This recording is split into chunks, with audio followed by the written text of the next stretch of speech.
Theorem भी कहते हैं। बीपीटी को दुनिया वाले प्यार से बेसिक प्रोपोर्शनैलिटी थ्योरम भी कहते हैं। एक और नाम है, इसको थेल्स थ्योरम भी कहा जाता है। थेल्स थ्योरम भी कहा जाता है, मतलब अलग अलग नाम है बस, और कुछ नहीं है। जैसे आपका घर का नाम सोनू मोनू चिंटू होगा, ऐसे इसका घर का नाम है बस थेल्स थ्योरम। तो बेसिक प्रोपोर्शनैलिटी थ्योरम प्यार से बीपीटी भी कहते हैं, प्यार से थेल्स थ्योरम भी कहते हैं। अभी थ्योरम समझते हैं पहले है क्या। अभी थ्योरम समझते हैं पहले कि थ्योरम है क्या। थ्योरम कहती है कि मान लो एक ट्राइंगल है। कमांडोज फोकस यहां पे, फोकस यहां पे। अब बिल्कुल फोकस यहां पे, ठीक है। अब यहां पे देखो बोर्ड पे। थ्योरम ये कहती है कि अगर एक ट्राइंगल है, मान लो ए बी सी,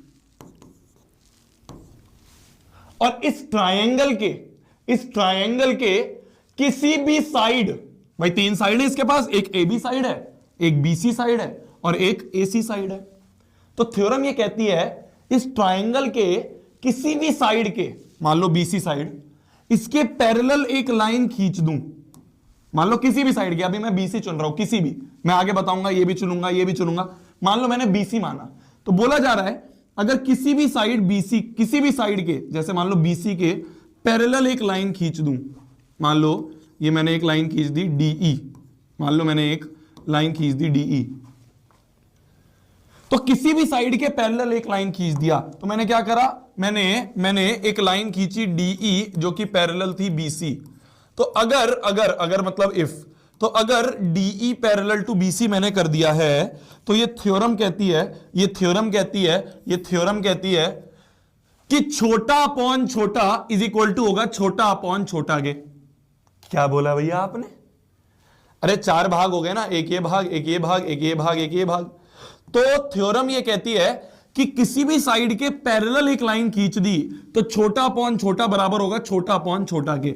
मतलब a d upon d b, a d upon में डीबी जो है ये बराबर होगा एई अपॉन ईसी के, एई अपॉन ईसी के बराबर होगा, एई अपॉन ईसी के। क्या मैंने सही लिखा है? एडी अपॉन डीबी बराबर एई अपॉन ईसी होगा। ये पहली चीज है, ये पहला कंक्लूजन है। दूसरा कंक्लूजन, ऊपर वाला छोटा अपॉन बड़ा इज इक्वल टू ऊपर वाला छोटा अपॉन बड़ा होगा। क्या बोला भैया आपने?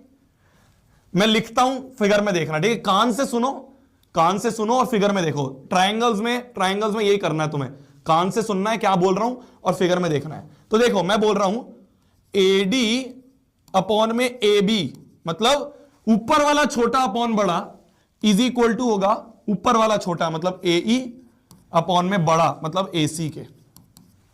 सिमिलरली आप कहोगे भैया खाली ऊपर वाले को क्यों लिया? नीचे वाला छोटा अपॉन बड़ा इज इक्वल टू होगा नीचे वाला छोटा अपॉन बड़ा के।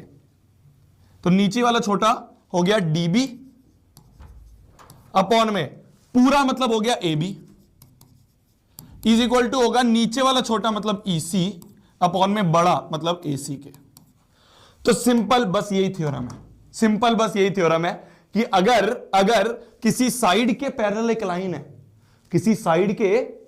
लाइन है, तो छोटा अपॉन छोटा बराबर छोटा अपॉन छोटा होगा, ऊपर वाला छोटा अपॉन बड़ा बराबर ऊपर वाला छोटा अपॉन बड़ा होगा, नीचे वाला छोटा अपॉन बड़ा बराबर नीचे वाला छोटा अपॉन बड़ा। बस यही है।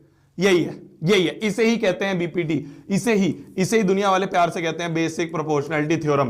तुम कहोगे भैया आपने इस वाली साइड के ही पैरेलल क्यों लाइन ली, किसी और साइड के पैरेलल भी तो लाइन ले सकते हो। मैंने कहा चलो ठीक है, मान लो ये ट्राइंगल वापस से मैंने बनाया, ए बी सी, और इस केस में ए बी के पैरेलल एक लाइन ले ली, मान लो ये है डीई। भाई पिछले केस में हमने क्या लिया था? बीसी के पैरेलल लाइन ली थी। अब हमने क्या करा? ए बी इस वाली साइड के पैरेलल लाइन ले ली। तो अगर ए बी के पैरेलल एक लाइन है डीई, अगर इस साइड के, तो मैंने बोला किसी भी साइड के हो सकता है, तो मान लो इस साइड के पैरेलल एक लाइन है। अब क्या होगा? अब क्या रिजल्ट होगा? वापस से वही रिजल्ट होगा। देखना, कान से सुनो, यहां देखो, छोटा अपॉन छोटा बराबर छोटा अपॉन छोटा होगा, मतलब सी डी अपॉन में डी ए बराबर होगा सीई अपॉन में बीई के। अरे क्या आपको ये सब चीज पता है ना? अगर मैं बीई लिखूं या ई बी लिखूं, बात एक ही है। यहां मैं बीई भी लिख सकता हूं, यहां मैं ईबी भी लिख सकता हूं, वो तो लिखने के ऊपर डिपेंड करता है, ठीक है ना, ये तो पता ही है तुम्हें। तो पहला कंक्लूजन क्या हुआ, छोटा अपॉन छोटा बराबर छोटा अपॉन छोटा होगा। दूसरा कंक्लूजन क्या हुआ, ऊपर वाला छोटा अपॉन बड़ा, मतलब सी डी अपॉन में बड़ा क्या है सी ए, बराबर होगा ऊपर वाला छोटा मतलब सीई अपॉन में पूरा मतलब सी बी। सिमिलरली नीचे वाला छोटा मतलब डी ए अपॉन में पूरा बड़ा मतलब सी ए इज इक्वल टू होगा नीचे वाला छोटा मतलब बीई